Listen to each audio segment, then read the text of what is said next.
رسول پاک صلی اللہ علیہ وسلم کے لعاب دہن کی بات کی جائے تو سبحان اللہ، عاشقوں کے دل تو جھوم جاتے ہیں۔ آپ صلی اللہ علیہ وسلم کا لعاب دہن زخمیوں اور بیماریوں کے لیے شفا تھا۔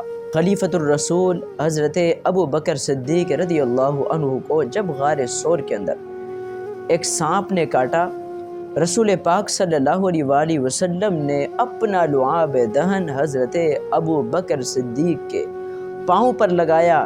جہاں سانپ نے کاٹا تھا تو وہ زہر کا اثر ختم ہو گیا، وہ تکلیف ختم ہو گئی، تکلیف جاتی رہی۔ بعض نادان حضور پاک کی ذات گرامی کو اپنے جیسا بشر کہنے کی حماقت کرتے ہیں۔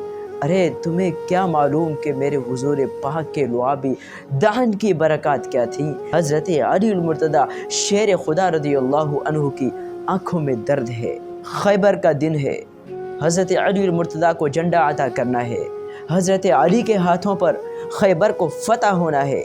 امام الانبیاء پوچھتے ہیں کہ کہاں ہے حضرت علی؟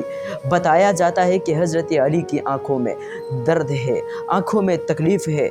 حضور پاک اپنا لعاب دہن لگاتے ہیں۔